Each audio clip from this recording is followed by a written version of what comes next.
देखिए, एक तरफ कोरोना के मामले लगातार बेतहाशा बढ़ रहे हैं, दूसरी तरफ कुंभ के आयोजन की तैयारियां अपने चरम पर हैं। अब सवाल यह है कि क्या ऐसे कोरोना के मामले और नहीं बढ़ेंगे। इस पर बात करने के लिए हमारे साथ हमारे दो सहयोगी जुड़ गए हैं। प्रयागराज से मोहम्मद मोइन हमारे साथ लाइव मौजूद है और यहीं पर माघ मेले का आयोजन किया जा रहा है। और कोलकाता से हमारे साथ हमारे सहयोगी जुड़ गए हैं प्रकाश सिन्हा, उनके पास भी चलेंगे। मोहम्मद मोइन, मैं आपके पास आ रहा हूँ। सबसे पहले, पिछली बार हरिद्वार कुंभ में पहले शाही स्नान और दूसरे शाही स्नान के बीच किस तरह से मामले तेजी से बढ़ गए थे, वो हम सब ने देखा था।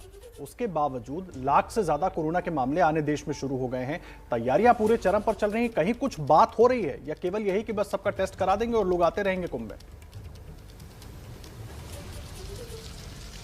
देखिए, हम बार बार यही समझाने की कोशिश कर रहे हैं, यही बताने की कोशिश कर रहे हैं कि निश्चित तौर पर सरकार ने एडवाइजरी जारी की है, गाइडलाइन जारी की है, मेला प्रशासन ने अपनी तरफ से तमाम सख्त नियम बनाए जाने के दावे किए हैं। लेकिन जिस तरीके से मेले का स्वरूप होता है, जिस तरीके से लाखों लाख की संख्या में लोग आते हैं और जिस परिवेश से आते हैं, ज्यादातर लोग ग्रामीण परिवेश से आते हैं, जो ज्यादा जागरूक नहीं होते हैं, वो उतने जिम्मेदार नहीं होते हैं, वो कोरोना की भयावहता को उतना नहीं समझते हैं। और समझा जा सकता है कि चुनावी मौसम है, इसलिए सरकार खतरा मोल नहीं लेना चाहेगी, वो श्रद्धालुओं को नाराज नहीं करना चाहेगी। लेकिन हमारी आपकी सबकी जिम्मेदारी बनती है कि इस बारे में पहल करें, लोगों को जागरूक करें, श्रद्धालुओं को खतरे में पड़ने से बचाया जाए। और सबसे बड़ी जिम्मेदारी उन धर्माचार्यों की है, उन शंकराचार्यों, साधु संतों की है, जो इस मेले में आते हैं, जिनके दर्शन करने के लिए, जिनका आशीर्वाद लेने के लिए लाखों लाख की संख्या में श्रद्धालु आते हैं। अगर वो इस बारे में कुछ पहल करें, लोगों से अपील करें,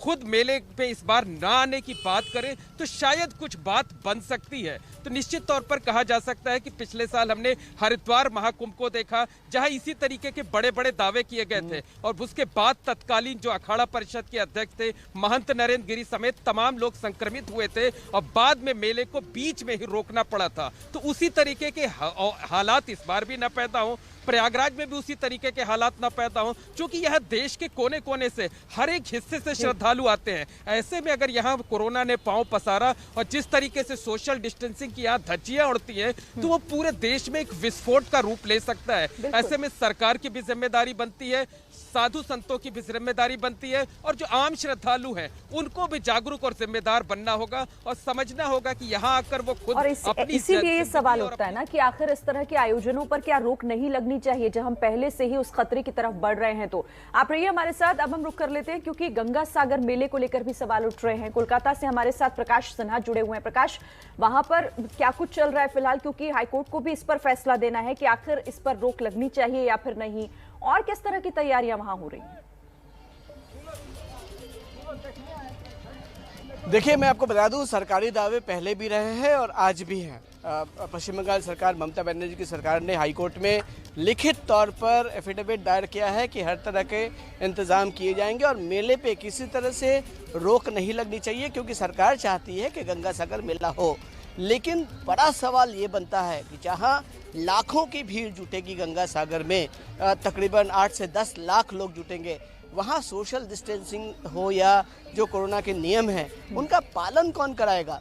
सरकार कह रही है 10,000 पुलिस वहाँ रहेगी, तो क्या 10,000 पुलिस सोशल डिस्टेंसिंग का पालन करेगी? मैं आपको तैयारियां दिखाऊंगा। मैं कोलकाता के आउटरम घाट में हूँ और ये वही जगह है जहाँ पे पहला पड़ाव होता है।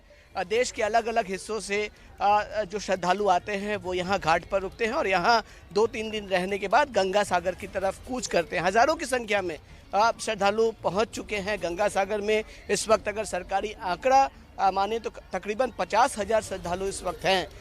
तो दावे तो बड़े बड़े हैं कि सबकी टेस्टिंग की जाएगी, कोरोना कैंप बिठाया जाएगा, हर किसी का एंटीजन टेस्ट होगा, लेकिन दावे पहले भी किए गए। हमने देखा क्रिसमस डे सेलिब्रेशन जो कोलकाता के पार्क स्ट्रीट में होता है, उस समय भी सरकार के दावे थे कि कोरोना के सारे नियम माने जाएंगे, लेकिन जो तस्वीरें सामने आई, लाखों लोग पार्क स्ट्रीट, जहां पे एक महत्वपूर्ण इलाका है, उसको लोगों ने वॉकिंग स्ट्रीट बना दिया था। यहां तक कि हालात इतने बिगड़े थे कि वाहनों की जो आवाजाही थी वो तक बंद कर देना पड़ा।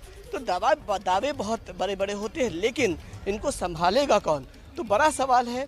हाईकोर्ट में याचिका दायर की गई, कहा गया कि जिस तरह से कुंभ मेले के बाद कोरोना तेजी से फैला था, गंगा सागर के बाद भी फैलेगा। फिल्म फेस्टिवल, प्रकाश, जाहिर सी बात है जरूरी सावधानी बरतनी होगी और इसीलिए शायद अब हाईकोर्ट क्या फैसला सुनाता है उस पर सबकी नजर रहेगी। और दूसरी तरफ प्रयागराज में कुंभ मेले को लेकर क्या कुछ होता है, क्योंकि तैयारियां तो बहुत जोर शोर से चल रही हैं। हालांकि लोगों को खुद सावधान होने की जरूरत है। हमारे साथ दोनों सहयोगी जुड़े हुए हैं, लगातार अपडेट आप तक पहुंचाते रहेंगे।